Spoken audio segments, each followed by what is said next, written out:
بسم اللہ الرحمن الرحیم. السلام علیکم. 5 نیوز پوڈ کاسٹ کے ساتھ آپ کا ہوسٹ صلاح انور حاضر خدمت ہے. آج کے ہمارے مہمان نابغہ روزگار بھی ہیں.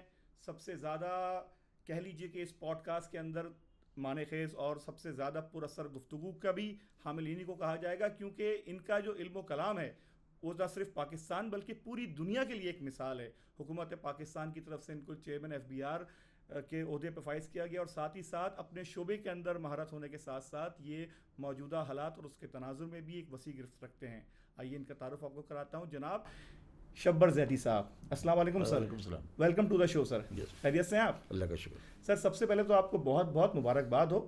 آج خبروں کی زینت تھا کہ پاکستان کا اسٹاف لیول معاہدہ IMF کے ساتھ دوبارہ پا گیا اور ہمیں قسط ملنے کی بھی نوید سنائی گئی. سر کچھ اظہار خیال کریں. دیکھیں، بسم اللہ الرحمن الرحیم. شکریہ نیوز چینل 5 کا انہوں نے موقع دیا. دیکھیں، بات یہ ہے کہ یہی ہماری بدقسمتی ہے کہ ہم لون کی قسط کے ملنے کو خوش قسمتی کہہ رہے ہیں. ایک قوم جو ہے، جو 25 کروڑ کی قوم ہے، اس کو $2.3 بلین کا لون ملنے کی امید ہے، مل جائے گا. اس کو ہم کہہ رہے ہیں کہ بڑی خوش قسمتی کی بات ہے کہ اب ایک آدمی میں قرضہ دینے کے لیے تیار ہو گیا. یہ ایک بدقسمتی کی اینڈ ہے.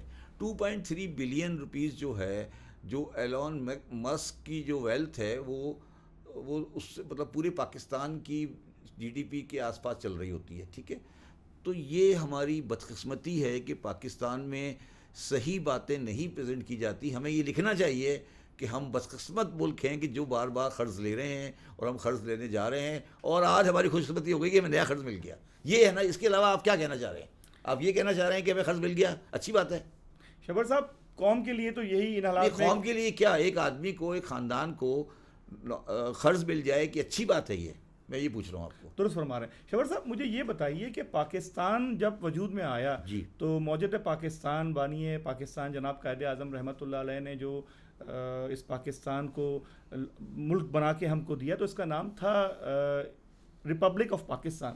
اور 1956 کے آئین کے بعد اس کا نام اسلامی جمہوریہ پاکستان ہو گیا.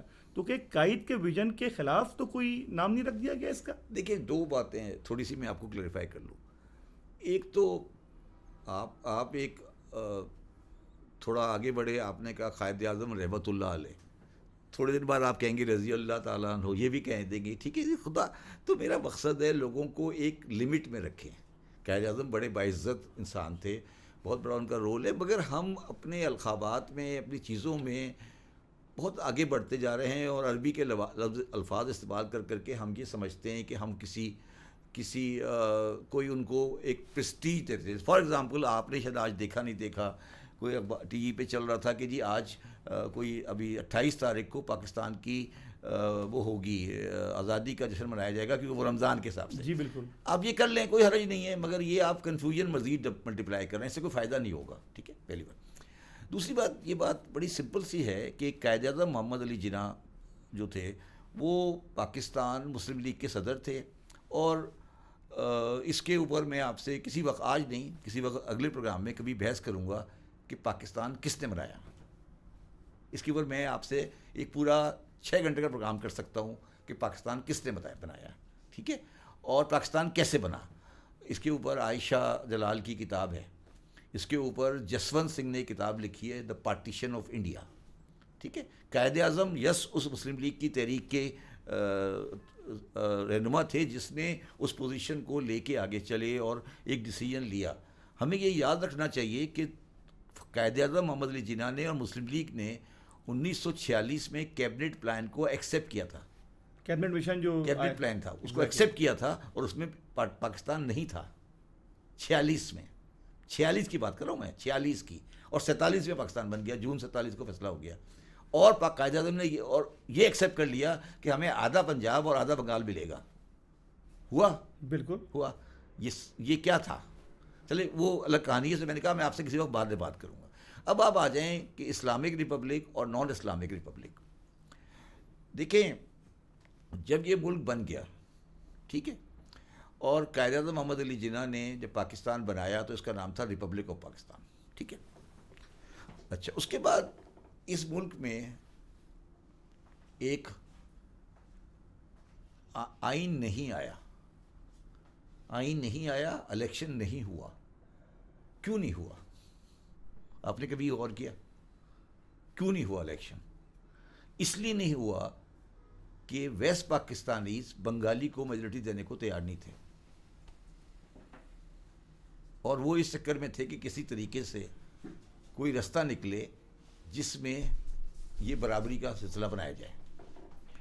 اور اس کے بعد قائد اعظم کے انتقال کے بعد اور لیاقت علی خان کے قتل کے بعد 2 بیوروکریٹس نے پاکستان پہ قبضہ کر لیا, غلام محمد اور چودھری محمد علی. بالکل ٹھیک ہے.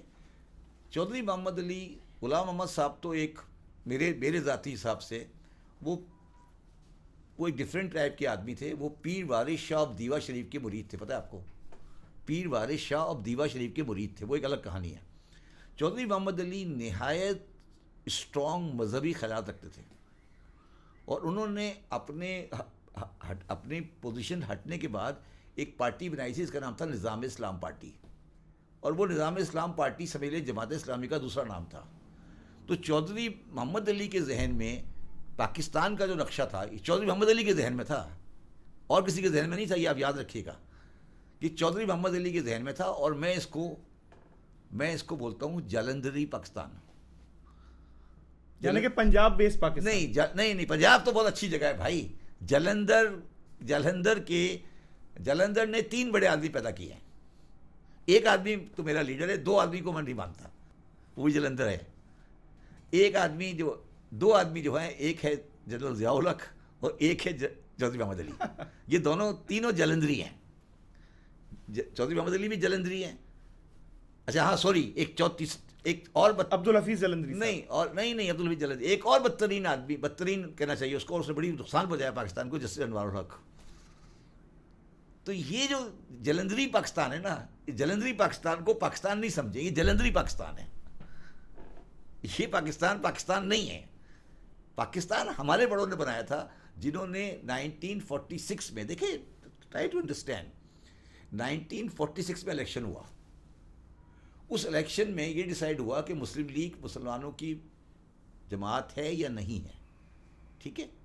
جو صوبے آج پاکستان کا حصہ نہیں ہیں, انہوں نے ساری سیٹیں مسلمانوں کو دیں, اور جو آج پاکستان, اچھا ایسٹ پاکستان نے دی, بنگال نے دی. جنہوں نے نہیں دی وہ کون ہے؟ پنجاب فرنٹیئر. پنجاب میں گورنمنٹ بنی 46 کے بعد یونینسٹ کی, فرنٹیئر میں گورنمنٹ بنی کانگریس کی. Sindh was the only province, Sindh میں برابر آ گیا, اور سندھ میں ٹاس ہوا. تو جو آج پاکستان ہے, یہ 46 کی ووٹنگ میں پاکستان نہیں تھا. پاکستان ان لوگوں نے ان لوگوں کو دیا ہے جو وہاں رہتے تھے. یہ ان کو یہ بات سمجھ آ گئی نا کس دن, جلندھریوں کو یہ سمجھ آئے گا کہ ہم کیا کہہ رہے ہیں, میں کیا کہہ رہا ہوں, کہ پاکستان بنایا کس نے. چودھری محمد علی صاحب کی کبھی ہسٹری پڑھیے گا آپ. ان کے بیٹے میرے بڑے قریبی دوست تھے, بڑی عزت احترام تھی ان کا. خالد انور صاحب, ان کا بھی انتقال ہوا ہے پچھلے ہفتے. تو چودھری محمد علی صاحب ایک سوچ رکھتے تھے, غلط یا صحیح ان کی رائٹ تھی, جس سے میں ٹوٹلی ڈس ایگری کرتا ہوں, اور انہوں نے اس کو اسلامک ریپبلک آف پاکستان بنا دیا. اچھا اب اس کی کہانی اس سے آگے چلیں. 1956 کا آئین بن گیا. اس آئین کو لکھنے والے کا آدمی کا نام تھا اے کے بروہی. اے کے بروہی صاحب نے وہ آئین لکھا تھا. لکھنے کے بعد اے کے بروہی صاحب نے اس آئین کی ایک کمنٹری لکھی. اس کمنٹری کا نام ہے fundamental of laws of Pakistan. اتنی موٹی کتاب ہے, ٹھیک ہے. اور وہ کتاب پاکستان میں کسی کتاب کی دکان پہ اویلیبل نہیں ہے. کیا وجہ سر؟ کیا وجہ اس کی سر؟ بتاتا ہوں میں آپ کو. کسی کتاب کی دکان پہ اویلیبل نہیں ہے. بروہی صاحب نے اپنی زندگی میں اس کتاب کو ضائع کروا دیا. انہوں نے کہا اس کتاب کو پبلک نہیں کرو. اور وہ کتاب اتنی اچھی کوالٹی کی کتاب ہے کہ باہر کی یونیورسٹیوں میں کانسٹیٹیوشنل لاز کے اوپر وہ کتاب پڑھائی جاتی ہے. میں نے ایک بندے کو کہہ دیا, ایک دفعہ آکسفورڈ کا ایک پروفیسر تھا, میں نے کہا یار یہ کتاب لکھی ہے بروہی صاحب نے. کہا نہیں سر, سوال ہی پیدا نہیں ہوتا, یہ تو کوئی کتاب ہی نہیں ہے, بٹور صاحب کی کتاب ہی کوئی نہیں ہے. وہ آکسفورڈ سے کراچی آ گیا میرے پاس. اس نے مجھے کہا سر آپ کہہ رہے ہیں کتاب لکھی ہے, میں نے اس کو کتاب دکھا دی, میرے پاس ہے کتاب. وہ میں نے کہا یہ کہاں سے آئی؟ مجھے پوچھ لگا یہ کہاں سے آئی؟ میں نے کہا جی میں نے پاکستان لا ہاؤس سے خریدی ہے. اس نے مجھے کہا کہ اس نے کسی ایک کی کتاب لے کے فوٹو کاپی کرائی ہوئی بائنڈنگ بنائی ہے یہ. میں نے وہ پاکستان لا ہاؤس سے 2 کتابیں خریدی اور ایک بزنس ریکارڈر کے وامق صاحب کو دے دی, ایک میں نے خود رکھ لی. بروہی صاحب کی جو بہن تھی وہ قائم علی شاہ صاحب کی بیوی تھی. ان کا بیٹا اسد علی شاہ میرے ساتھ پڑھتا ہے, میرے ساتھ یہ کیا تھا اس نے. میں نے اس کو فون کیا, میں نے کہا یار اسد تمہارے ماموں نے یہ کتاب لکھی ہے, اس کی لڑکی ہے شاید بروہی صاحب کی, ان سے پتہ کرو. اس نے کہا جی ہاں ابا نے کتاب لکھی تھی مگر کہا تھا کہ اس کو دفاع کرو. ٹھیک ہے, اچھا سنیں, اب سنیں بات پوری سنیں, پھر آپ کو سمجھ آئے گی پاکستان کا مطلب کیا. اس کتاب میں 100 صفحے لکھے ہوئے ہیں اس بات کے اوپر کہ یہ اسلامک کا مطلب کیا ہے. یہ ہے اسلامک ریپبلک, اس کے آئین میں ڈالا تھا نا, اس میں 100 پیج لکھا ہوا ہے, 100 پیج اس بات پہ لکھا ہے کہ اسلامک ریپبلک کیوں ڈالا گیا. اور انہوں نے کہا خدا کا واسطہ ہے اس کو یہ نہیں سمجھنا کہ یہ مذہب ہے. یہ انہوں نے لکھا ہے اس بات کو کہ یہ مذہب کا کوئی تعلق نہیں اس کے ساتھ, ہم یہ بتانا چاہتے ہیں مسلم اسٹیٹ ہے, جیسے کہ ملیشیا ہے. ملیشیا ہے, یس. 100 پیج لکھے ہوئے ہیں. وہ 100 پیج پبلک میں نہیں لانا چاہتے تھے بروہی صاحب اپنی زندگی میں, کیونکہ وہ ضیاء الحق کے مشیر ہو گئے تھے, تو انہیں کتاب ضائع کر دی. آج آپ کسی دکان سے مجھے کتاب لا کے دکھا دیں, میں نام بدل دوں گا آپ کا. اس کا نام ہے فنڈامنٹل لاز آف پاکستان. اس سے اچھی کتاب نہیں ہے کانسٹیٹیوشن لا کے اوپر, اچھی کتاب کوئی نہیں. اس سے اچھی کتاب شاید لکھی نہیں گئی دنیا میں, کہتے ہیں لوگ کہ اس سے اچھی کتاب لکھی گئی. ٹھیک ہے, یہ ہمارے لوگوں کا کریکٹر ہے. ایک دن کسی نے مجھے بتایا واقعہ, غلط یا صحیح مجھے نہیں پتا, کہ غلام اسحاق خان, ضیاء الحق اور بروہی صاحب نماز پڑھ رہے تھے.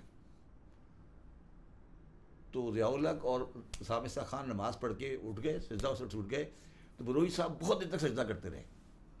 تو جب بروہی صاحب اٹھے تو ضیاء الحق نے پوچھا کہ بروہی صاحب آپ کیا کر رہے تھے؟ کہنے لگے آپ کی حکومت کے لیے دعا کر رہا تھا. تو سر آپ کس دنیا میں بیٹھے ہو یار, تم لوگوں کو کیا ہے, تم کیا باتیں کرو میرے ساتھ, اس کے اوپر تو میں تمہارے ساتھ 100 گھنٹے گفتگو کر سکتا ہوں. سر پاکستان کے اندر ہم دیکھتے ہیں کہ مختلف شعبہ جات ہیں, مختلف سیگمنٹس ہیں, اور ہر شعبہ اس بات کو, میں یہ کہہ رہا ہوں کہ آپ لوگوں کو کہیں کہ فنڈامنٹل لاز آف پاکستان کتاب پڑھ لیں, پھر آپ اسلامک ریپبلک کی بات کر لیں میرے ساتھ آ کے. رائٹ سر ہم آپ سے یہ گزارش کرنا چاہ رہے تھے کہ پاکستان کے اندر مختلف سیگمنٹس کے لوگ ہیں, مختلف طبقہ فکر کے لوگ ہیں. ہر طبقہ فکر یہ بات کہتا ہے کہ پاکستان کا اصل وارث وہی ہے, پاکستان کو صحیح سے اون وہی کرتا ہے. در حقیقت پاکستان کے اصل وارثین ہیں کون؟ پاکستان کس کی حرمت ہے اور کس کے لیے دراصل پاکستان کو ہم کہہ سکتے ہیں کہ اس کے بانیان ہیں یا اس کی حرمت ولاج کے؟ پاکستان سندھ اور پنجاب کے جاگیرداروں کے اور ان لوگوں کے جنہوں نے لون لیے ہوئے تھے ہندوؤں سے, ان کی سیکورٹی کے لیے بنایا گیا تھا. یہ تو آج آپ بہت بڑا راز افشاں کر رہے ہیں سر. راز کیا مطلب, راز کیا, یہ پوائنٹ آف ویو ہے, راز کی کیا بات ہے؟ اس کی کوئی دلیل ہے آپ کے پاس؟ دلیل یہ ہے کہ 1947 میں 74% of the property of Lahore was owned by Hindus. آج لاہور میں ایک بھی ہندو نہیں رہتا, ایک بھی گھر نہیں ہے. میں نے ساری زندگی اس گھر میں گزاری ہے جو ہندو چھوڑ کے گیا تھا. لاہور کے تو ہندو کرشن نگر, دھرم پورا, میں یہ کہہ رہا ہوں میرے پاس آج بھی میری ریڈنگ ٹیبل جو ہے نا, ریڈنگ ٹیبل آج 2025 میں جو آج میرے پاس ریڈنگ ٹیبل ہے, وہ ریڈنگ ٹیبل ہے جو ہمارے اس ہندو وہ چھوڑ کے گیا تھا جو 47 میں وہ گھر چھوڑ کے گیا تھا. وہ ہمارے پاس ریڈنگ ٹیبل ہے, آج بھی ہے. تھی اب وہ ہم نے بھیج دیا گھر, وہ ریڈنگ ٹیبل آج بھی ہمارے پاس ہے. 74% of the property in Lahore was held by Sindh کے تمام زمیندار ہندو بنیوں کے تحت کے ہاتھوں قرضدار تھے یا نہیں تھے. آپ پوچھ لیں, جائیں ہائی کورٹ میں نکال کے دکھائیں کہ ہائی کورٹ میں کس کے پاس کتنی زمینیں تھیں, کیا ہوا سندھ میں, کیا ہوا, کیا آپ بتائیں کیا ہوا, کیا حالات تھے مسلمانوں کے فائنینشیل جب پاکستان بنا ہے. میں آپ سے یہ پوچھ رہا ہوں. سر ہمیں تو یہ سننے کو ملتا ہے کہ یہ ہماری پشتینی زمینیں ہیں, آبائی جاگیردار ہیں. میں آپ سے یہ پوچھ رہا ہوں نا, اس کو چھوڑ دینا, آبائی جاگیردار ہے. میں یہ پوچھ رہا ہوں لاہور کے گھر کس کے تھے, ڈیوس روڈ کس کا تھا, ایجنٹ روڈ کس کا تھا, مال روڈ کس کی تھی, مال روڈ پہ کتنے گھر مسلمانوں کے تھے, یہ بتا دینا مجھے. لاہور میں مال روڈ ہے نا, مال روڈ پہ کتنے گھر ہندوؤں کے تھے, کتنے مسلمانوں کے تھے, پتہ کر لو, چیک کر لو جا کے. اور یہ جو ہمیں تاریخ پڑھائی جاتی ہے کہ پاکستان دراصل ایک ایسا خطہ ہوگا جہاں مسلمان آزادی کے ساتھ رہیں گے، اپنی پریکٹسز کو، اسلام کو فلرش کریں گے. کر تو رہے ہیں یار. بقرعید کے دن گائے کاٹ کے سڑک پہ پھینکتے، سر پھینک دیتے ہیں. اور کیا کریں گے؟ اور تمہیں کیا چاہیے؟ اور تمہیں کیا چاہیے؟ فٹ پاتھ پہ افطاریاں کر رہے ہیں. اور کیا چاہیے؟ اور کون سا اسلام تمہیں چاہیے؟ تمہیں کیا چاہیے؟ تم کیا چاہ رہے ہو؟ تمہیں کون سا اسلام چاہیے؟ تم کیا کہنا چاہ رہے ہو؟ گائے کاٹتے ہیں، سڑک پہ پھینک دیتے ہیں، افطاریاں کر رہی ہیں، تراویحاں چل رہی ہیں، نمازیں چل رہی ہیں. پریشانی کیا ہے؟ کیا پریشانی ہے؟ تم ہنس کیوں رہے ہو؟ سر اسلام کی جو اصل کیا اسلام کی اصل ہے؟ یہی اسلام کی اصل ہے. اور کیا اصل بتاؤ نا. سر اصل جو اسلام کی کیا رسول اللہ کا جو پیغام ہے، انسانیت کا، رواداری کا، ایک دوسرے کے ساتھ ایثار کا. ہو تو رہے دوسرے کو افطاری کرا رہے ہیں. اور کیا کریں یار؟ جان دے دیں. افطاری کرا رہے ہیں، غریبوں کو افطاری کرا رہے ہیں، بکرے کا گوشت کھلا رہے ہیں. جو بکرے کا گوشت سوچ بھی نہیں سکتا اس کو بکرے کا گوشت کھلا رہے ہیں. کیا کریں؟ مسجد میں اے سی لگائے ہوئے ہیں، مسجد میں ٹھنڈا پانی ہے. اور کیا کریں؟ جان دے دیں. سر یہ تو سب آسانیاں ہیں، یہ تو سہولت ہیں. تو کیا کریں؟ اور ہم تو دراصل اس اسلام کو ڈھونڈنے کے لیے بیدار بیٹھے ہیں کہ جو کہ رسول اللہ کا پیغام تھا. اس کے لیے پھر آپ کو سویڈن جانا پڑے گا. غیر مسلم ملک سویڈن اسلام ڈھونڈنے سویڈن جو کہ ہاں اس لیے جانا پڑے گا. سعودی میں بھی ملے گا آپ کو. سعودی میں تو خیر چھوڑ دینا. ایران میں بھی نہیں ملے گا. وہاں ہالینڈ میں ایک بندہ قتل ہو گیا. ہالینڈ میں ایک بندے نے قتل کر دیا. تو انہوں نے یہ انالائز کیا کہ یہ بندے نے قتل کیوں کیا ہے، کیا وجوہات تھیں. اور آپ کو پتہ ہے ہالینڈ میں جیلیں توڑی جا رہی ہیں کہ مجرم نہیں ہے. پتہ ہے آپ کو یہ بات؟ وہاں جیلیں توڑی جا رہی ہیں کہ مجرم ہی نہیں ہے، خالی پڑی رہتی ہیں. ہمارے یہاں بندے آئے تھے سعودی عرب میں ٹکا ٹک گردنیں کاٹ رہے ہیں. تو تم کس دنیا میں رہ رہے ہو؟ سر یہ تو قرآن کا قانون ہے. کیا کہ جب کوئی شخص جرم کا مرتکب ہوتا ہے تو پھر اس کے لحاظ سے قرآن کے اصول کے مطابق چوری کا ہاتھ کاٹا جاتا ہے اور قرآن و حدیث پہ عمل کرایا. کتنے ہاتھ کاٹے تھے رسول اللہ علیہ وسلم نے؟ بتاؤ، لسٹ بتاؤ ذرا، مجھے نکال کے بتاؤ لسٹ. مجھے رسول اللہ صلی اللہ علیہ وسلم کی زندگی میں ایک آدمی بتا دو، ایک آدمی جس کو زنا کی سنسار کیا گیا ہو. اگر ہے تو مجھے بتا دو. یعنی کہ آپ یہ کہتے ہیں رسول اللہ کے دور میں نہ تو کسی کو سنسار کیا گیا. میں آپ سے یہ پوچھ رہا ہوں کہ میں نہیں کہہ رہا، آپ بتاؤ نا. تم تو اسلامی سزاؤں کے ماننے والوں، تم مجھے بتا دو کہ یہ آدمی رسول اللہ صلی اللہ علیہ وسلم نے سنسار کیا اسلامی سزا کے بنیاد پہ. رسول اللہ کو گواہی مل گئی، اس کو سنسار کر دیا کہ زنا کر رہا تھا. کوئی ہے؟ یعنی کہ ایسی کوئی روایت ہم کو یا کوئی واقعہ ہم کو کتاب میں نہیں ملتا. اگر ہے تو وہ خود آ کے اس نے کہا. بات سمجھے ہوئے کیا کہہ رہا ہوں؟ یک طرفہ فیصلہ نہیں کیا گیا، آپ کہنا چاہتے ہیں؟ نہیں. اسلام میں زنا کی سزا 4 گواہ ہیں. کوئی کیس ہوا رسول اللہ کے زمانے میں 4 گواہ کا؟ میں آپ سے یہ پوچھ رہا ہوں. اور یہ جو دوسری یار آگے چلو، آگے نہیں جاؤ ابھی. صرف یہ بتاؤ اتنی آگے کیوں جا رہے ہو؟ 4 گواہ زنا کا کوئی کیس ہوا؟ سر اس موضوع پہ تو کوئی یار میں آپ سے سمپل سوال کیا میں نے. اب اتنی لمبی کہانی نہیں دو مجھے سے بتاؤ. 4 گواہ کے ساتھ زنا پہ کوئی سزا رسول اللہ نے دی نہیں دی؟ میرے علم میں ہاں یا نہ؟ ختم ہوئی بات. میرے علم میں نہیں. ختم ہوئی، قصہ ختم ہو گیا. پھر آپ کیوں پریشان ہو؟ لیکن ہم تو وہی بات کریں نہیں گے نہ تو 4 گواہ ہوں، نہ کبھی 4 گواہ ہوں گے، نہ سزا ہوگی. جوش والی آبادی نے کہا ہے کہ یہ سزا زنا کی نہیں ہے، یہ بیوقوفی کی سزا ہے. یہ سزا بیوقوفی کی ہے، زنا کی نہیں ہے. تو بھائی آپ سزاؤں کو، حدود کو اسلام نہیں سمجھو. میں آپ سے یہی پوچھ رہا ہوں نا کہ رسول اللہ صلی اللہ علیہ وسلم کی زندگی میں گواہی کی بنیاد پر کتنے لوگوں کو زنا کی سزا دی گئی؟ مجھے یہ بتا دو. جتنے بھی سزا دی گئی، ایک آدھ واقعہ جو ہے وہ کنفیشن کا ہے، وہ خود آیا، یعنی کہ خود پیش کیا ہے، ہاں. ایڈمٹ کیا. شاید ایک عورت کا واقعہ، اس نے خود رسول اللہ نے منع کر دیا جاؤ، اس کا بچہ ہونے کے بعد اس کے بعد آ جانا. خود اس نے کنفیشن کیا. کیونکہ آپ رحمت للعالمین ہیں. جی یہ میں کہہ رہا ہوں. نور کائنات ہیں، نور مجسم ہیں امت کے لیے، پوری کائنات کے لیے. اچھا مجھے ایک اور بات بتا دیں، آپ بڑے پڑھے لکھے مسلمان لگتے ہیں مجھے. رسول ایک آدمی بتائیں جس کو رسول اللہ صلی اللہ علیہ وسلم نے تلوار سے قتل کیا ہو. ایک بندہ بتا دیں. 82 غزوہ میں شرکت کی ہے آپ نے. 82 غزوات میں رسول اللہ صلی اللہ علیہ وسلم نے شرکت کی ہے. بنفس نفیس خود بذات خود پرسنلی. یعنی کہ سرایا کی بات نہیں ہو رہی، غزوات کی بات. غزوات کی بات 82 کے قریب غزوات ہیں جی. ان میں کسی ایک بندے کو بندہ آگے یہ کہہ دے کہ مجھے رسول اللہ صلی اللہ علیہ وسلم نے قتل کیا ہے. کبھی تلوار کو ہاتھ ہی لگایا. یہ ہے رحمت للعالمین. شبر زیدی صاحب، بریک سے پہلے ہم کچھ گفتگو کر رہے تھے رحمت للعالمین صلی اللہ علیہ وآلہ وسلم کی رحم دلی کا.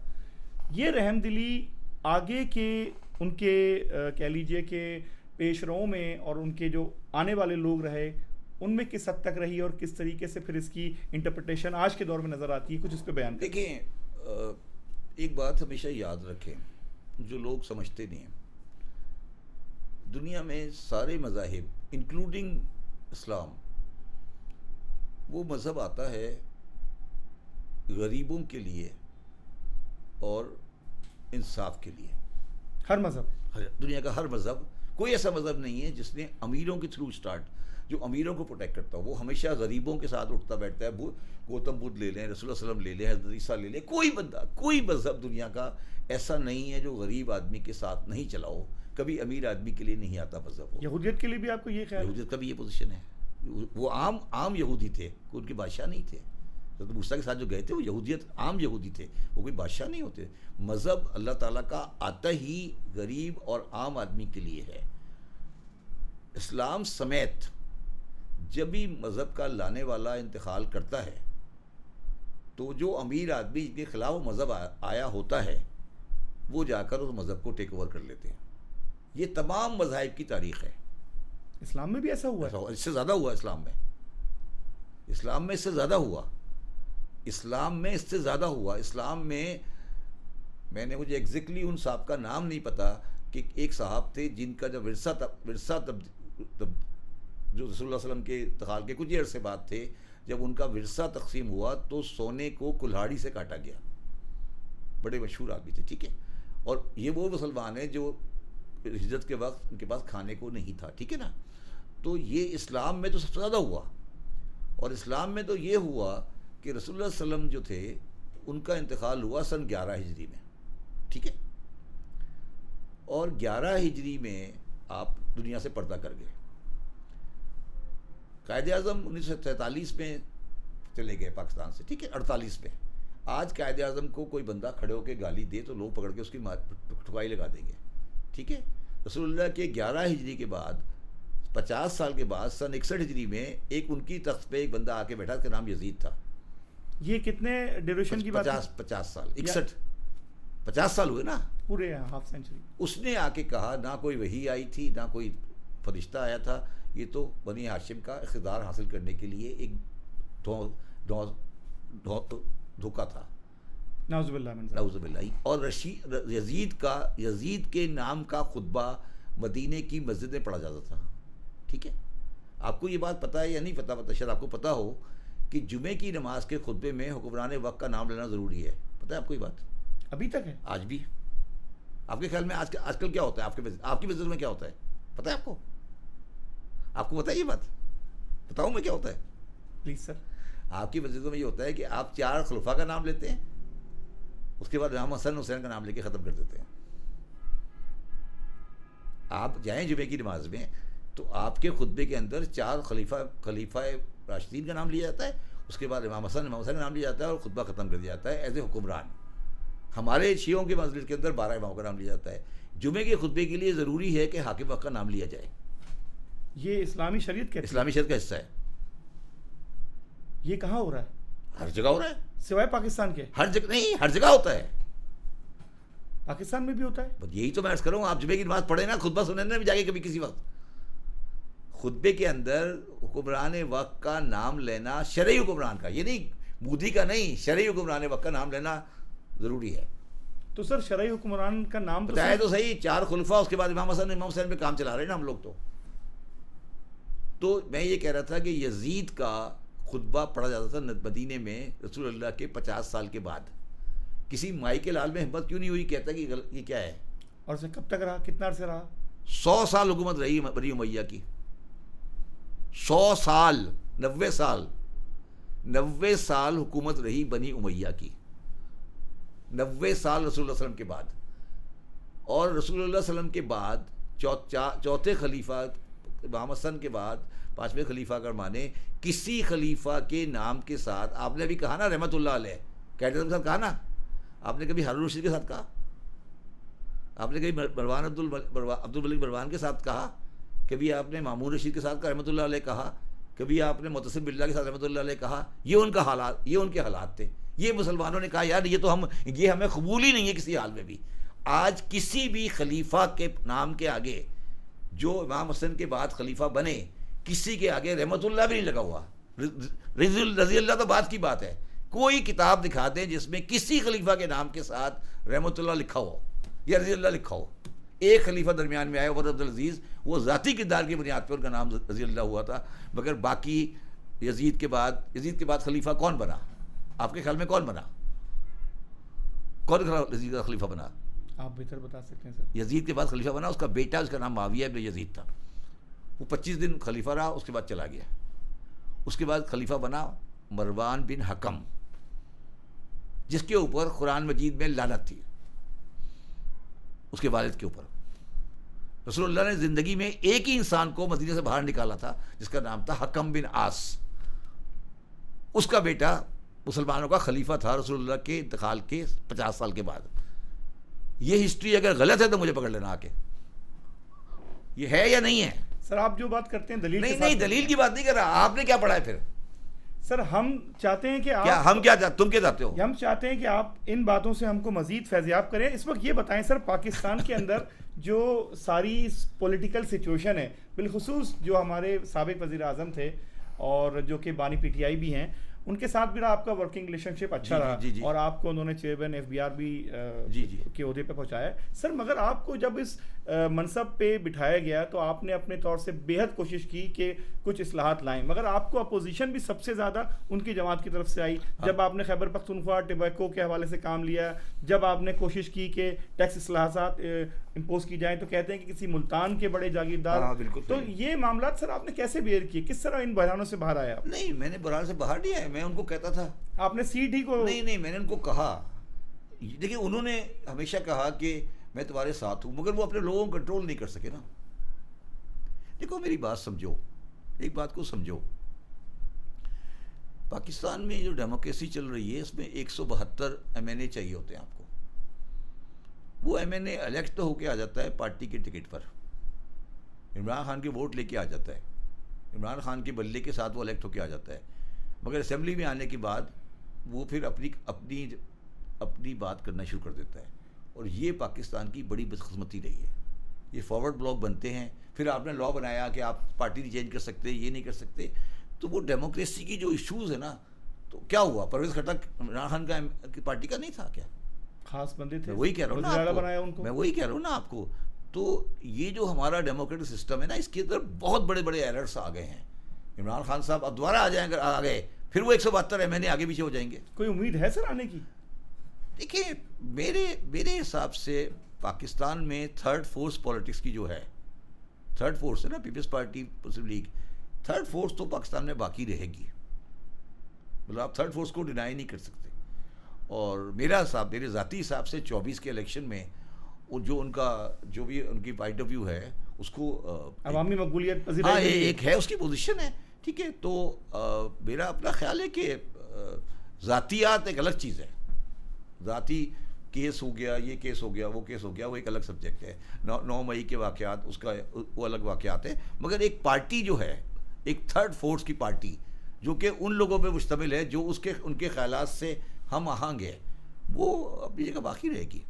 اور اگر لوگوں کی رائے معلوم کی جائے تو لوگ کہتے ہیں کہ یار جو اس وقت حالات ہیں یہ مزید ہم کو دلدل کی طرف جاتے نظر آ رہے ہیں. دیکھیں بات یہ نہیں ہے, دیکھیں بات یہ ہے کہ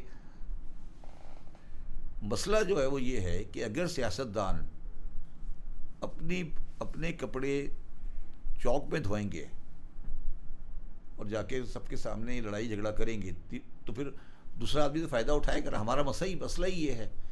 عمران خان 2018 کے الیکشن میں کسی کی سپورٹ سے ہی آئے تھے نا,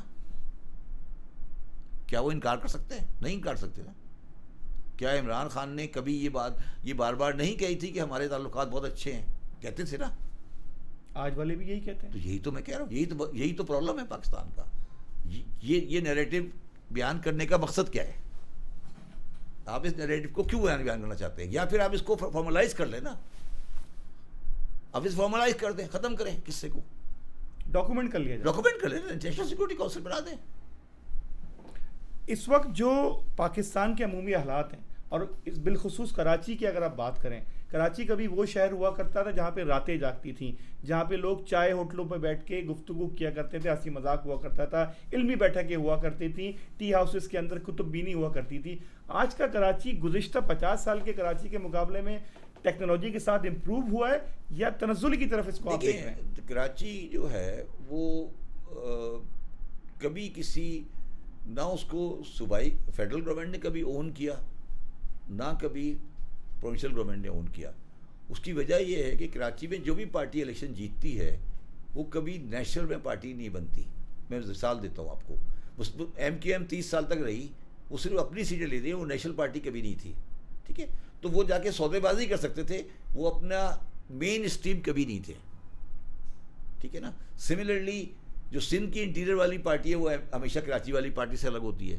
تو کراچی جو ہے اس کا مصیبت مسئلہ یہ ہے کہ کراچی کا جو ووٹنگ پیٹرن ہے 1970 کے بعد سے وہ ہمیشہ نیشنل اور صوبائی اسٹریم سے الگ ہو گیا ہے یا کر دیا گیا ہے. آج آپ بتائیں کہ کوئی مسلم لیگ نواز کا بندہ جی سکتا ہے کراچی سے؟ جی سکتا ہے؟ کونسلر بھی نہیں جی سکتا. ٹھیک ہے نا. جماعت والا جی سکتا ہے؟ نہیں جی سکتا. بس تو کراچی کو اب ہمیں یہ ڈیسائیڈ کرنا پڑے گا کہ کراچی کے سلسلے میں ہمیں پولیٹیکل سلوشن کیا کرنا ہے. مگر کراچی کے دو مسئلے ہیں. ایک مسئلہ یہ ہے کہ جو شہر 3 کروڑ کا ہوتا ہے، جیسے کراچی 3 کروڑ کا شہر ہے، آپ اس میں کوئی بھی سیاسی پوزیشن ہو وہ اپنی جگہ پر ہے، مگر یہ شہر آپ کو میٹروپولیٹن کارپوریشن کے حوالے کرنا پڑے گا. مطلب شہر کی اپنی ایڈمنسٹریشن ہوگی. یعنی کہ آپ کہنا چاہ رہے ہیں کنٹونمنٹ کے بھی سارے علاقے جو ہیں وہ کے ایم سی کے ماتحت ہوں، جو بھی ہاں ایک اتھارٹی ہو، میٹروپولیٹن گورنمنٹ ہوگی. جیسے دہلی میں ہے، جیسے نیو یارک میں ہے، جیسے پیرس میں ہے، جیسے بامبے میں ہے. اور وہ میٹروپولیٹن کمشنر جو ہوگا وہ کراچی کا سی ای او ہوگا. وہ ہر انچ زمین کا مالک وہ ہوگا. مالک تو نہیں، مگر کم از کم اس کا ڈیسیژن لینے والا وہ ہوگا. مطلب دیکھیں نا، یہ تو نہیں دیکھیں نا. اب آج پرابلم یہ ہے کہ سندھ جو ویسٹ مینجمنٹ ہے اس کو مینیج کرنے والا ایک الگ منسٹر سندھ گورنمنٹ میں بیٹھا ہوا ہے. کے ایم سی الگ چل رہی ہے، کینٹ بورڈ الگ چل رہا ہے، ٹریفک والے الگ چل رہا ہے. یہ نہیں ہو سکتا. کراچی میں بڑے شہر جب ہوتے ہیں، جب میٹروپولیٹن شہر بن جاتے ہیں، لنڈن ہے، ان میٹروپولیٹن شہروں کی لا اینڈ آرڈر ایک آدمی کرے گا. یعنی کہ میئر کے ماتحت ہوگی، پولیس بھی میئر کے ماتحت کوئی نام، ہاں میئر کے واٹر بورڈ میئر کے ماتحت، ہر چیز انکلوڈنگ پورٹ بھی انکلوڈنگ پورٹ. یس، کیونکہ پورٹ کراچی کی آدھی زمینوں کو ہولڈ کرتی ہے. کراچی میں بہت بڑی تعداد پورٹ کے پاس ہے. مطلب نیو یارک کی جو پورٹ اتھارٹی ہے وہ نیو یارک کے آدھے شہر کو چلاتی ہے اور اس کا مالک میئر ہوتا ہے. میئر مطلب اس کی ایڈمنسٹریشن منتظم جو ہے منتظم جو ہے. تو آپ کو ایک بورڈ بنانا پڑے گا جو کراچی کو چلائے گا، سیاسی ہو غیر سیاسی ہو. آپ یہ نہیں کر سکتے کہ ادھر ایک ویسٹ کو کوئی اور ڈیل کر رہا ہے، بجلی کو کوئی اور ڈیل کر رہا ہے، ادھر کوئی اور کر رہا ہے. جو کچھ بھی آپ کریں گے وہ ایک ون یونٹ میں کریں گے. اب دہلی میں کیا ہوتا ہے، دہلی کا ایک چیف منسٹر ہے، وہ سی ای او، ہر چیز دہلی کا وہ کرتا ہے، ختم ہو گئی بات. بامبے کا ایک چیف کمشنر ہے، ختم. یہ آپ کو کرنا پڑے گا. یہ صحیح لاہور بھی کرنا پڑے گا، یہ پنڈی بھی کرنا پڑے گا. جب ایک آبادی کسی بھی شہر کی 1 2 کروڑ سے اوپر ہوتی ہے تو کرنا پڑتا ہے. سر کراچی کی اگر ہم تاریخ کا کچھ مطالعہ کریں، بلکہ آپ اس پہ زیادہ بہتر گرفت بھی رکھتے ہیں اور معلومات بھی رکھتے ہیں، کراچی کسی زمانے میں کہتے ہیں کہ بلوچستان حکومت کے ماتحت تخانف قلات سے اس کا تعلق تھا، یہاں پہ وہاں سے ٹیکس وصولی یہاں ہوا کرتی تھی. کیا یہ بات درست ہے؟ دیکھیں، یعنی کہ ان کا کوتوال یہاں سے ٹیکس کلیکٹ کر کے میری جو اسٹڈی یہ کہتی ہے کہ جو سندھ کی باؤنڈری ہے between Sindh and Karachi, Sindh and Balochistan, وہ باؤنڈری ملیر ریور ہے. بالکل درست فرما رہے ہیں، ایسا ہی ہے. ملیر ریور کے اس سائڈ والا علاقہ سندھ کا ہے، اس سائڈ والا علاقہ بلوچستان کا ہے. ٹھیک ہے. اور یہ علاقہ جو آج کراچی ہے یہ کسی زمانے میں خان خلات کے انڈر میں ہوتا تھا، اس پہ کوئی ڈسپیوٹ نہیں ہے. اور تالپوروں نے اس کو بعد میں دیا. تو یہ کراچی کے 2 ایشوز ہیں. ایک تو وہ تالپوروں کا علاقہ تھا، دوسرا کراچی کا جو پورٹ ہے، جو کراچی کا پورٹ ہے، جو کے پی ٹی کراچی پورٹ کہتے ہیں، یہ جو پورٹ ہے اس کا کوئی تعلق نہ بلوچوں سے ہے اور نہ سندھیوں سے ہے. یہ پورٹ ہندوؤں نے بنایا تھا. ایک ہندو تھا جس نے یہ پورٹ بنایا تھا ہب کے پاس. وہاں سے جب پانی آ گیا تو اس کو یہاں موو کر کے یہاں لے کر آیا تھا. اس کا کوئی تعلق نہ بلوچستان سے ہے نہ اس کا کوئی تعلق سندھ سے ہے. وہ جو لوگ تھے وہ ہندو تھا، ایک ہوتمل نام تھا شاید اس کا، یہ اس کا بنایا ہوا پورٹ ہے. اس کے ساتھ پھر آبادی آ گئی. جو آبادی کراچی کے اندر ایک قلعہ ہوتا تھا، اس قلعے کے اندر 2 دروازے ہوتے تھے. میٹھا در کھارا در کی بات کر رہے ہیں. جو میٹھا در تھا وہ لیاری کی طرف کھلتا تھا اور جو کھارا در ہے وہ سمندر کی طرف کھلتا تھا، اس لیے وہ کھارا پانی تھا، یہ میٹھا پانی تھا. یہ کراچی کی ہسٹری ہے. اور پھر خان خلات کے شاید بھائی نے تالپوروں کا بندہ مار دیا تھا، تو اس چکر میں خان خلات نے یہ شہر جو تھا وہ تالپوروں کے حوالے کر دیا. سر کراچی میں اس وقت کراچی ٹیکنیکلی اسپیکنگ سندھ کا حصہ نہیں ہے. سر ایک بہت بڑا اس وقت ویکیوم کراچی میں ہمیں نظر آتا ہے. میں آپ سے ایک اور سوال کرتا ہوں. جو بلیر میں لوگ رہتے ہیں ان کا کیا کاسٹ ہے؟ نام سنا ہے آپ نے کبھی؟ جوکیو. جو لیاری میں رہتے ہیں وہ کون ہے؟ لیاری میں گبول ہے. تو دونوں میں کیا فرق ہے؟ Gabol are Baloch and Jokhio are Sindhi. Yes, that is a difference. بہت بڑا ڈفرینس ہے دونوں کے اندر. ملیر ریور کا ڈفرینس بہت بڑا ہے. Malir river was a boundary between the Sindh and Punjab میرے حساب سے، میرے ذاتی حساب سے. اور یہ جوکیو آپ دیکھیں جب آپ ملیر ریور کراس کریں گے نا، آپ اگر آپ اس کو ٹریول کریں نا، تو جیسے ہی آپ ملیر ریور کراس کریں گے آپ کو ہریالی نظر آئے گی. بالکل. کیوں نظر آتی ہے ہریالی؟ وہ الگ علاقہ ہے، یہ الگ علاقہ ہے. یہ تو پورٹ بنائی گئی تھی، اس کا کوئی تعلق اس سینس میں سٹی کے ساتھ نہیں ہے. اس کا کوئی تعلق انٹیریئر سندھ سے اس سینس میں نہیں ہے جس سینس سے انٹیریئر سندھ کو اس کو ملایا جاتا ہے. Right sir. سر کراچی میں اس وقت بڑا ویکیوم نظر آتا ہے، سیاسی خلا ہے. اس خلا کو بھرنے کے لیے بڑی لوگ شور کر رہے ہیں. کبھی مہاجر قومی موومنٹ کے سربراہ باقاعدہ طور پہ احتجاج کرتے ہیں، پھر جیل بھی چلے جاتے ہیں. جماعت اسلامی کے حافظ نعیم صاحب تھے، وہ بڑے احتجاج دھرنے دیا کرتے تھے. اور اس وقت ایم کیو ایم پاکستان بھی بڑا اس پہ آواز بلند کرتی نظر آ رہی ہے. لیکن حقیقی معنوں میں کراچی کو دوبارہ سے اس کا لیڈر، اس کا رہنما مل سکے گا؟ یہ ایم کیو ایم والے اور جماعت اسلامی والے یہ چلے ہوئے کارتوس ہیں، ان کی کوئی حیثیت نہیں. حافظ نعیم صاحب 50,000 بندہ اکٹھا کر کے دکھا دیں مجھے. دونوں میں سے کوئی ایک آدمی 10,000 بندہ اکٹھا کر کے دکھا دے، 5,000 کر کے دکھا دے مجھے. یہ دونوں چلے ہوئے کارتوس ہیں، ان کا کوئی تعلق نہیں ہے کراچی کی پولیٹکس سے. ان کا کوئی تعلق نہیں ہے، کوئی ذرہ برابر تعلق نہیں ہے. ریئل پولیٹکس سے یہ دونوں آؤٹ ہیں. یہ صرف اخباروں کی حد تک ہے، بیانوں کی حد تک ہے، بینر کی حد تک ہے، بس. اس سے زیادہ کوئی حیثیت نہیں ان کی ہے. بتا دیں آپ، کوئی ہے؟ یہ بیٹھا ہوا ہے ووٹ ڈالے گا، آپ ڈالیں گے، کوئی ہے؟ ان کی کوئی حیثیت ہے؟ وہ کبھی حافظ نعیم صاحب کبھی کشمیر کی طرف چل دیتے ہیں، کبھی اس طرف چل دیتے ہیں، کبھی ادھر طرف چل دیتے ہیں. جا کے وہ بندہ گر گیا، اس کے اندر وہ ٹینکر میں مر گیا، اس کی نماز جنازہ جماعت نے آرگنائز کر دی. بس یہ اسی کام کے لیے رہ گئے. وہ کون بنے گا کراچی کی آواز؟ دیکھیں کراچی کی آواز کا سیٹل ہونا ہے. اس کو یا کس کو بنایا جائے گا یہ کہہ لیجئے. دیکھیے میری بات سنیں، یا ہما کس کے سر پہ بیٹھے گا؟ میری بات سنو. تمہاری ایج کمپیریٹیولی کم ہے. یہ شاید بندہ جو بیٹھا ہوا آپ کے سامنے، اس کی ایج تھوڑی زیادہ ہو.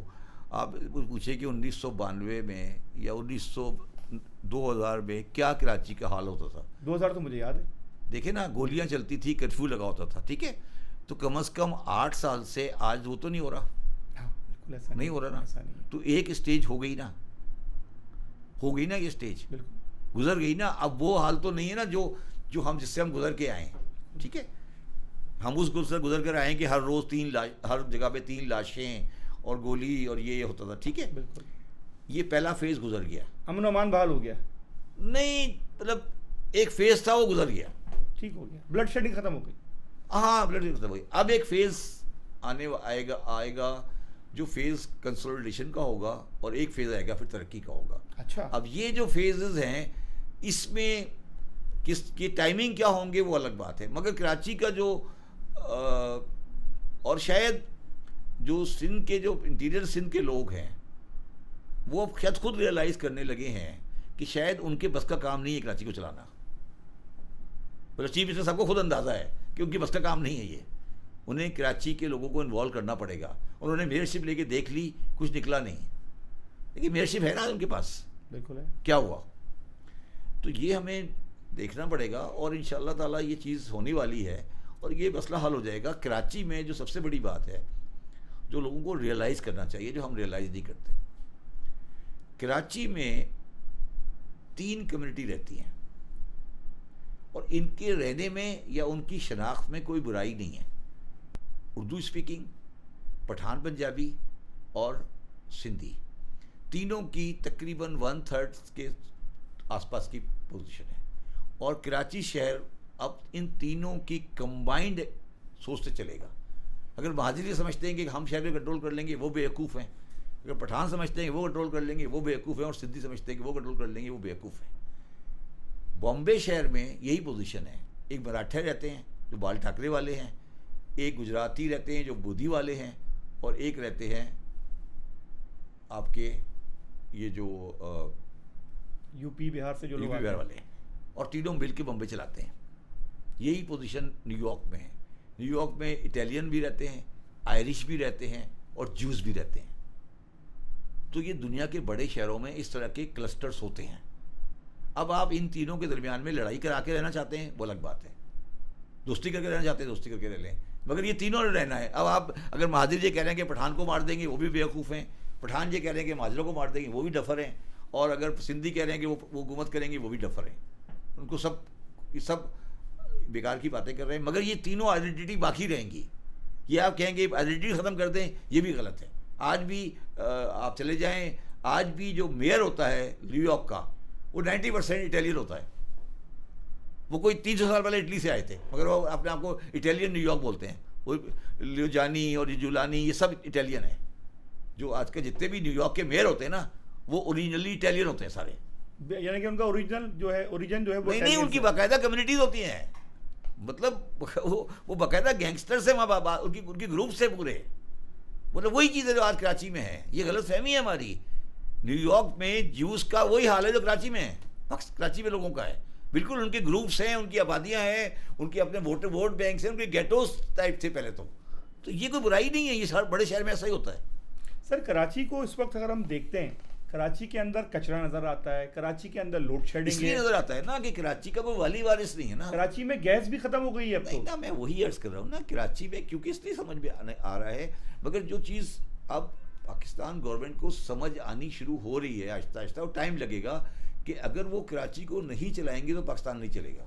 سر ہم کراچی پہ بات کر رہے تھے، کراچی کے حالات پہ آپ نے بڑی زبردست بات کی. اس وقت کراچی کے اندر آپ آئے دن دیکھ رہے ہیں کہ ٹینکرز لوگوں کو مار رہے ہیں، ڈمپرز کے مسائل ہیں. سر یہ خبریں پہلے بھی ہوتی تھی؟ میرا خیال ہے یہ کوئی اس پہ کھیل رہا ہے. پہلے بھی ہوتا تھا، جس طرح اس کو اچھالا جا رہا ہے. مجھے I am not very clear.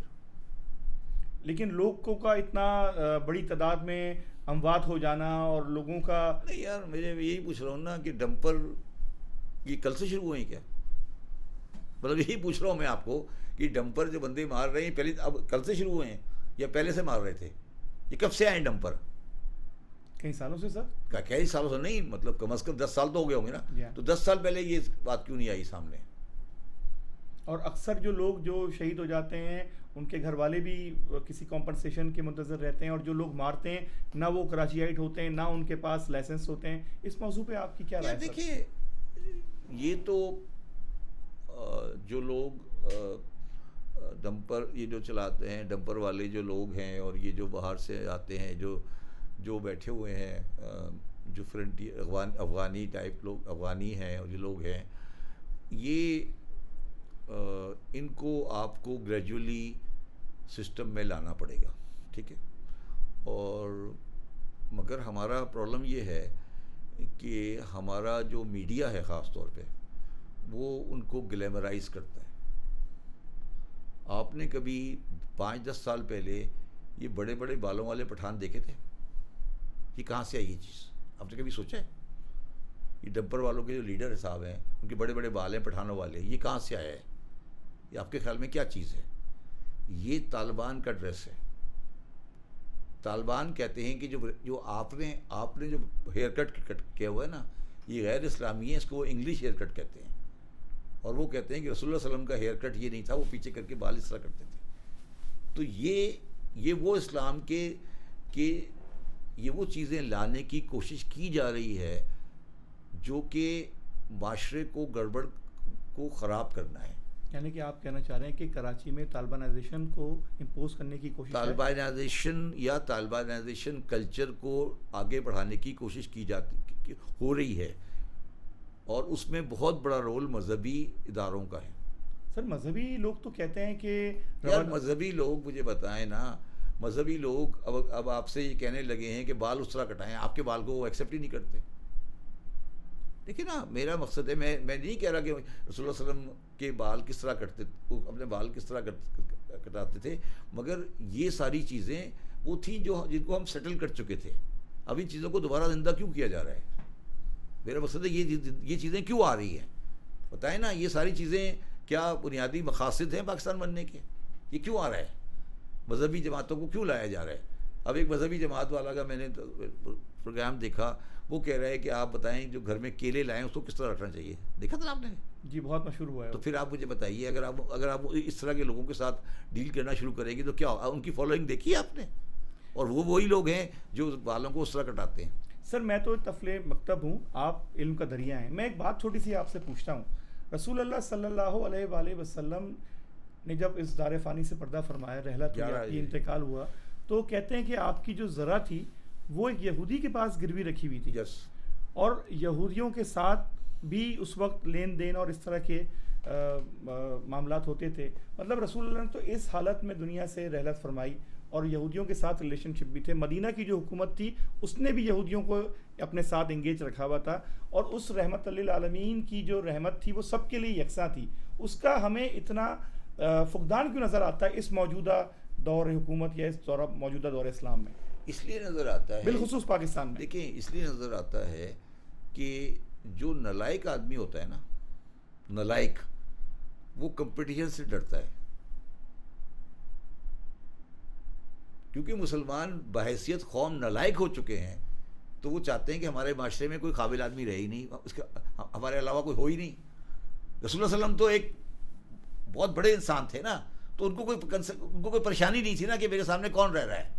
ہم سارے ہیں نالائق. اب ہم نے کہا یار کوئی پڑھا لکھا یہودی آ گیا، پڑھا لکھا عیسائی آ گیا، اس نے کوئی اچھی بات کر دی تو ہمارا کیا بنے گا؟ انہوں نے کہا یار ان کو فارغ کرو. یہ ایک بنیادی کانسیپٹ ہے. اور یہ آپ نے مجھ سے پہلا سوال کیا تھا نا کہ پاکستان کیوں بنایا تھا اور یہ بنایا تھا، یہ جب کبھی آپ بات کریں گے میں آپ کو بتاؤں گا کہ یہ کیوں. میں نے آپ کو کیا کہا، کیوں یہ جو جاگیرداروں نے کیوں ہندو کو فارغ کیا؟ انہیں قرضے لیے ہوئے تھے. اب انہوں نے کہا ہندو تو میری ایسی تیسی پھیر دے گا، تو انہوں نے کہا یار ان کو فارغ کرو. یہی ہوا ہے نا. تو یہ جو بھی انسان کمپٹیشن سے ڈرے گا وہ ہمیشہ مذہبی، لسانی اور قومیت کی بنیاد پر لوگوں کو الگ کر دے گا. سر قرآن کو پڑھنا اور قرآن کا مطالعہ کرنا ہر مسلمان کا ذوق و شوق بھی ہے اور فرض بھی ہے، لیکن قرآن کو سمجھنے کے لیے ہم اتنی جو تشریحات اور اس کی کہہ لیجئے کہ ڈیٹیل میں جانے کے لیے کسی نہ کسی کے پاس جاتے ہیں. تو کیا آپ کو لگتا ہے کہ کوئی ایک تشریح، کوئی ایک تفسیر ایسی ہے جو سب کو ایک پیج پہ لے کے آ جائے، پوری امت کو؟ دیکھیں قرآن میں 6666 آیتیں ہیں، اور میں نے یہ کام شروع کیا ہوا ہے اور وہ کسی وقت اب میں کمپلیٹ نہیں کر سکا، وہ درمیان میں رکا ہوا ہے. میں نے وہ آیتیں لے کر اس کے نیچے تمام مستند تفسیروں کا ترجمہ لکھ دیا ہے. ماشاءاللہ. شاید کوئی 15 پارے ہو چکے ہیں. ترجمہ ہے، تفسیر نہیں ہے، ترجمہ صرف ہے. مولانا فتح محمد جلندری کا، مولانا مودودی صاحب کا، مولانا امین حسن اصلاحی کا، مفتی محمد شفیع کا، غلام احمد پرویز کا، قادیانیوں کا، احمدیوں کا، شیعوں کا، مقبول صاحب کا، انگریزی کے اور سارے طبقے لکھے. ٹھیک ہے. اس میں میری انالیسس یہ کہتی ہے کہ 6666 آیتوں میں سے 300 شاید ایسی ہوں گی، 6666 آیتوں میں سے 300 ایسی ہوں گی جس میں کوئی اختلافی ترجمہ ہے، باقی سب ایک سی ہیں. یعنی کہ سارے ایک بات پہ متفق ہیں. مفکرین کا اجتماع ہے، اجتماع ہے، ایک لفظ کا فرق نہیں ہے، چاہے وہ کسی بھی طبقے، کسی بھی 5 طبقے سے ہو. اور آپ نے وہ کمپائل کر لی ہوئی ہے، کمپائل کی ہوئی ہے. اسے پبلک کریں گے؟ آپ کریں گے، کسی وقت کریں گے، زندہ رہے تو کریں گے. اور مل جائیں گی، اور آپ کو اور جگہ بھی مل جائیں گی، چیک کر لیں. میں نہیں کہہ رہا، میں نے نہیں کی، اور لوگوں نے بھی کی ہے. آپ کو وہ یوٹیوب پہ بھی مل جائے گی، آپ جا کے دیکھیں، آپ اسٹڈی کریں نا کہ 6666 آیتوں میں کتنی آیتوں کے ترجمے میں فرق ہے. صرف 300 ایسی آیتیں ہیں جس پہ جھگڑا پڑا ہوا ہے، اور ان 300 آیتوں کے اوپر ہم ایک دوسرے کا گلا کاٹ رہے ہیں. 6300 آیتوں میں فرق ہی کوئی نہیں ہے. مگر فرق بتاتا ہوں میں آپ کو، اب سنیں پلیز. اب آپ نے کہا بسم اللہ الرحمن الرحیم، ٹھیک ہے. اب اگر آپ ترجمہ شروع کریں گے اس میں لکھا ہوگا شروع کرتا ہوں میں اللہ کے نام سے، ٹھیک ہے. ایک جگہ لکھا ہوگا سہارا اللہ کے نام کا، ٹھیک ہے. اب بسم اللہ میں نہ سہارا ہے نہ شروع ہے، ٹھیک ہے. یعنی کہ اس کے عربی ایسنس کے لحاظ سے آپ کہہ رہے ہیں. نہیں، بسم اللہ میں شروع کا لفظ کہیں نہیں ہے. ہاں، بسم اللہ کا مطلب شروع نہیں ہے. شروع نہیں ہے. اسی لیے کہ آپ ترجمے میں جائیں گے نا، کبھی اٹھائیے ترجمہ، اس پہ شروع بریکٹ میں ہوگا. ایگزیکٹلی صحیح فرما رہے ہیں. اس لیے ہوتا ہے کہ شروع اس کے اندر شامل نہیں ہے. اور احمد رضا خان صاحب نے ترجمہ کیا، اس میں لکھا ہے اللہ کے نام سے شروع. ہاں مطلب نہیں، میرا مقصد ہے شروع کا لفظ بسم اللہ میں نہیں ہے. نہیں ہے. تو اگر بسم اللہ کو آپ بالکل اسٹیٹ ترجمہ کریں گے تو اللہ کے نام سے، اللہ کے نام سے شروع. اب شروع اس میں نہیں ہے. یہ اپنی انوویشن کہہ لیں، یہ آسانی کے لیے بیان کیا گیا ہاں. لوگوں کے لیے. ٹھیک ہو گیا. ٹھیک ہے.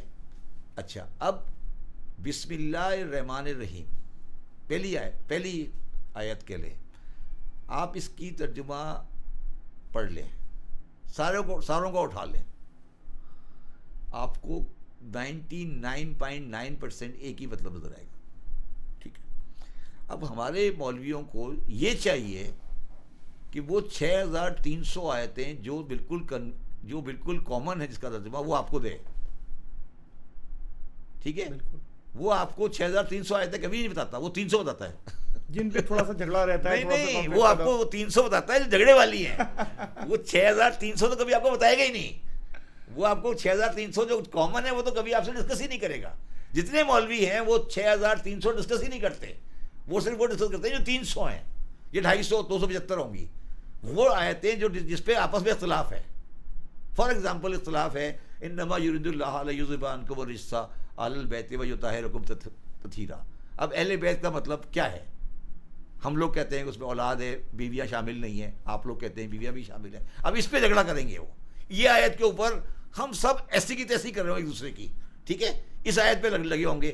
باقی 6300 آیتوں کے بارے میں گفتگو ہی کوئی نہیں ہوتی. اچھا، وہ جو 6300 آیتیں ہیں جی، وہ معاشرتی زندگی، طرز زندگی، اخلاقیات، مذہب کے حوالے سے. یار قرآن ہے بھائی، ہر چیز ہے اس میں. یعنی کہ جنرل ٹاک ہے، ہر چیز ہے اس پہ، ہر چیز ہے. آداب زندگی کہہ لیجئے، آداب زندگی نہیں، ہر چیز ہے نا یار. جو بھی قرآن مجید تو وہ کتاب ہے جو آخر تک ضابطہ حیات ہے، ہر چیز ہے نا. جو بھی ہے سب کچھ ہے.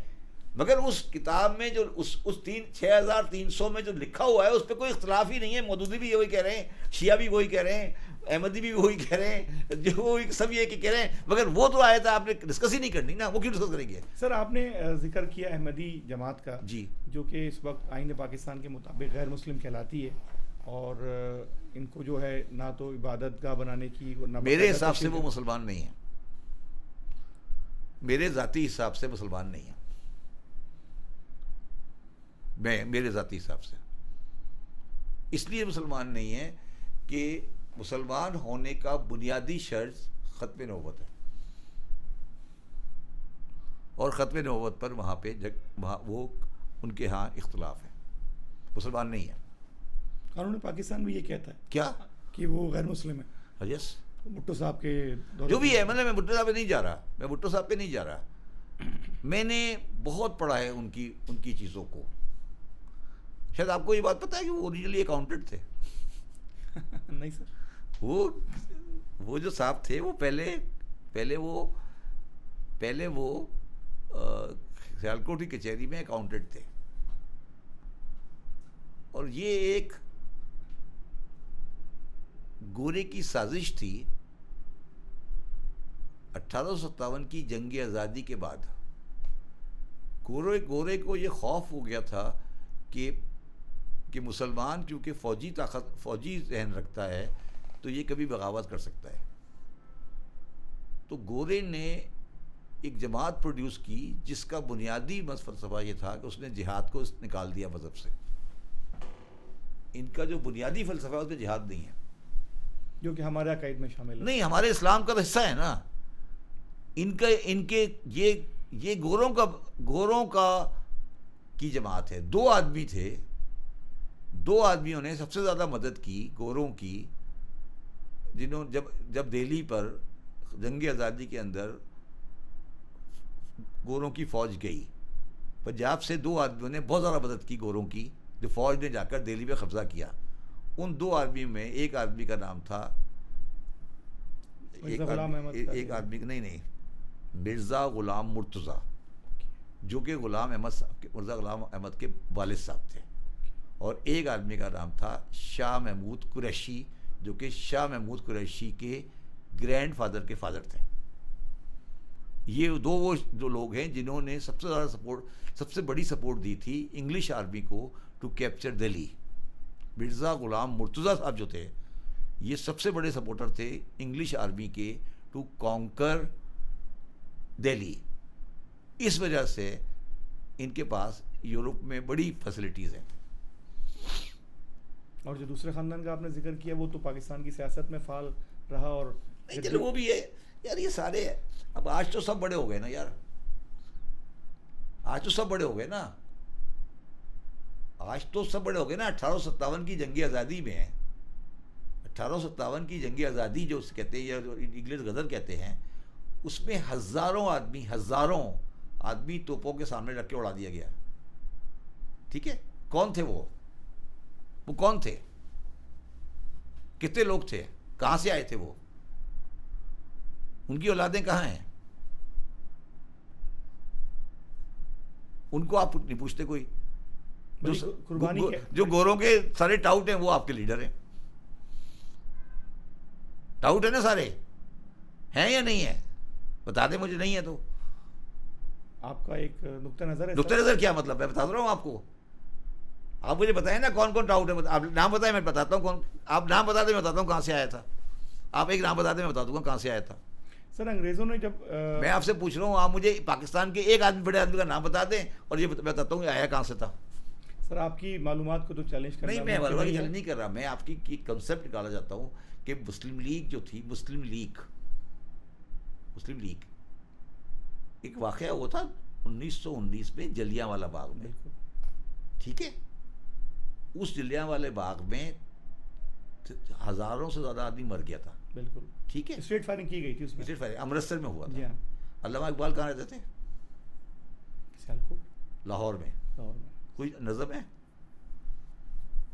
اس واقعے پہ؟ جی,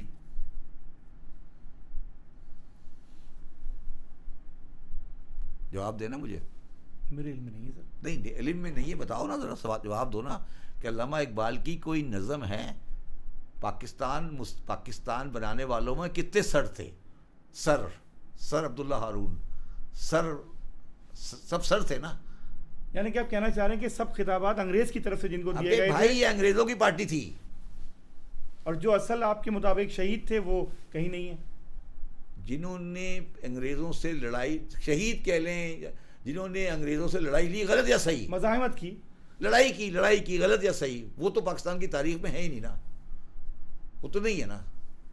کہاں ہے بتائیں, ایک آدمی بتا دیں مجھے کوئی. یہ سارے سر تھے نا, قائد اعظم محمد علی جناح تو ایک دن بھی جیل نہیں گئے نا کبھی. وہ تو ان کی دور اندیشی اور سیاسی فہم تھا. یہ تو آپ کی میں اس پہ آپ سے کسی الگ پروگرام کروں گا. ٹھیک ہے نا. تو لیاقت علی خان بھی نواب تھے, ناظم الدین بھی سر تھے, سارے ہی سر تھے نا. کون سر محمد یامین صاحب بھی سر تھے, نواب اسماعیل خان بھی سر تھے, کون نہیں تھا بتائے نا مجھے. آغا خان بھی یہ تھے. تو سارا, میں یہ نہیں کہہ رہا اچھے یا برے لوگ نہیں تھے, میں یہ کہہ رہا ہوں they were closer to Europe, to Britishers.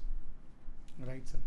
یعنی کہ آپ کے کہنا یہ کہ جو اصل پس پردہ جو آپ یہ کہہ رہے ہیں کہ نہرو اور گاندھی, ابوالکلام آزاد بیوقوف تھے جو جیل چلے گئے, جناح صاحب عقل مند تھے جو جیل لی گئے. یہ کہہ رہے ہو تو مجھے, یہ کہہ رہے ہو نا, تو مجھے یہی کہہ رہے ہو نا کہ یار یہ دور اندیش نہیں تھے, وہ جیل نہیں گئے, وہ بیچارے بیوقوف تھے, وہ تینوں جیل چلے گئے. یہی کہہ رہے ہیں آپ. کتنے عرصے نہرو جیل میں رہے پتہ ہے آپ کو؟